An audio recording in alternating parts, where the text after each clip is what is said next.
দর্শক সবাইকে আমার চ্যানেলে অনেক অনেক স্বাগত। বেশ অনেক দিন পরে আমি একটা ভিডিও নিয়ে হাজির হয়ে গিয়েছি। নেটওয়ার্কের সমস্যার কারণে এতদিন ধরে ভিডিও আপলোড করা যায়নি। তো আজকের আমার রেসিপি বেগুন সুন্দরী।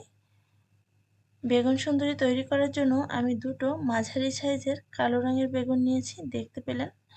বেগুন দুটোকে প্রথমে পিস করে নেব। প্রথমে 2 ফালি করে ভাগ করে কেটে নিয়েছি। এবার 4 ভাগ করে কেটে নিতে হবে। এগুলোকে 4 ভাগের জায়গায় 6 ভাগ করেও কেটে নেওয়া যায়, কিন্তু তাতে বেশি পাতলা হয়ে যাবে বলে আমি এরকম 4 ভাগ করে কেটে নিয়েছি। বেগুনগুলোর বোটার ধারের যে অংশটা বাদ দিয়ে দেব, কিন্তু বোটাটা বাদ দেওয়া যাবে না।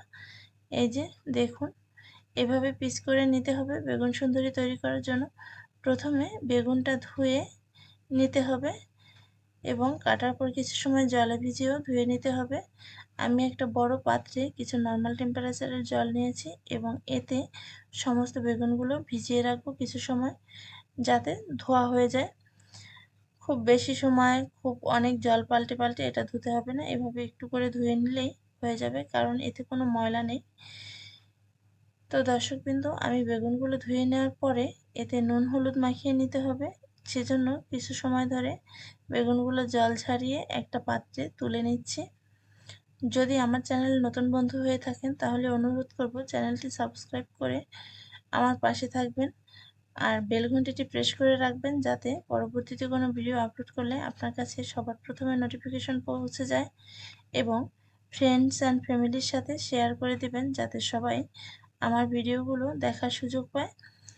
তো দেখতেই পেলেন, জল থেকে বেগুনগুলো তুলে নেওয়ার পরে সামান্য পরিমাণ লবণ এবং হলুদ উপরে ছড়িয়ে দিয়েছি। এবার সমস্ত বেগুনের গায়ে এই নুন আর হলুদটা মেখে নেব। বেগুনের মূলত যে কোনো রেসিপি আমার কাছে বেশ ভালো লাগে। নুন হলুদ মেখে রেখে দিয়েছি। এবার একটা মশলা তৈরি করব। এই রেসিপিটা স্বভাবত সবসময় বাড়িতে তৈরি করা হয় না, একটা স্পেশাল মশলা তৈরি করতে হবে এই বেগুন সুন্দরীর জন্য।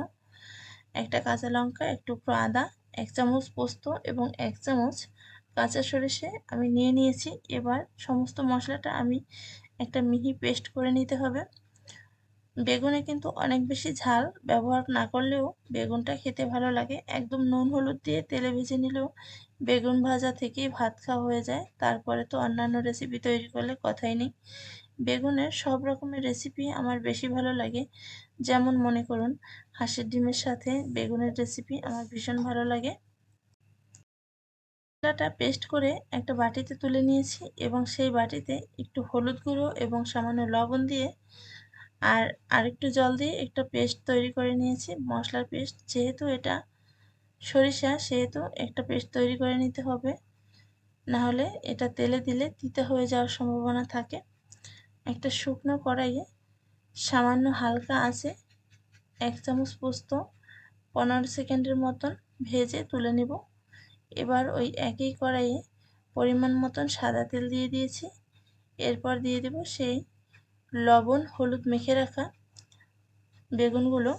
এগুলো মূলত ভেজে নিতে হবে খুব ভালোভাবে, উল্টে ভাজতে ভাজতেই যাতে বেগুনগুলো ভালোভাবে সিদ্ধ হয়ে যায়, যাতে মশলার গ্রেভিটা বানানোর সময় আর বেগুনটা সিদ্ধ হতে সময় না লাগে।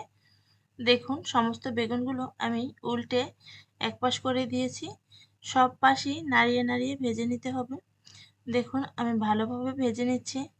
বেগুনের এই রেসিপিটা যদি বাড়িতে কখনো না ট্রাই করে থাকেন তাহলে অবশ্যই একবার বানাবেন, ভীষণ ভালো হয় খেতে আর দেখতে তো অসাধারণ হয়ই। যে কোনো কিছুর সাথে ভাত, রুটি, পরোটা অথবা ফ্রাইড রাইস, যে কোনো অতিথি আপ্যায়নেও আপনি বেগুন সুন্দরীর এই রেসিপিটা তৈরি করে দিতে পারেন। দেখতেও সুন্দর এবং খেতেও ভালো। বেগুনগুলো আমার ভালোভাবে ভাজা হয়ে গিয়েছে। এবার সবগুলো বেগুনই তুলে নেব এবং ওই একই কড়াইয়ে ফোড়নের জন্য দিয়ে দিতে হবে জিরা। আমি 1/2 চামচ পরিমাণ মতন জিরা দিয়েছি এবং একটা কারি পাতা দিয়ে দিয়েছি আর সামান্য পোস্তদানা দিয়ে দিলাম। এবার সেই যে বেটে রাখা মশলাটা দিয়ে দিলাম। এবার এটাকে একটু সময় কষাতে হবে। এটাকে খুব ভালোভাবে কষানো যাবে না, এই জন্য যে এখানে সরিষা দেওয়া হয়েছে, তাহলে পুরো তিতা হয়ে যাবে। এরপরে দিয়ে দিলাম উপর থেকে সামান্য একটু সরিষার তেল সরিষার তেলটা দিয়েছি সুগন্ধ হওয়ার জন্য। আপনারা চাইলে নাও দিতে পারেন। আপনারা এখানে ঘিও ব্যবহার করতে পারেন। এবার সমস্ত ভেজে রাখা বেগুনগুলো দিয়ে দিতে হবে এবং কিছু সময় নাড়িয়েই একটু ঝোল কমে আসলেই এটাকে নামিয়ে পরিবেশন করতে পারবেন।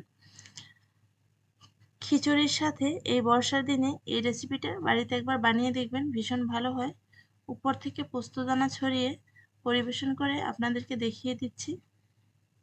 ভিডিওটি এতক্ষণ ধরে দেখার জন্য সবাইকে অসংখ্য ধন্যবাদ। সবাই অনেক ভালো থাকবেন, সুস্থ থাকবেন। টাটা।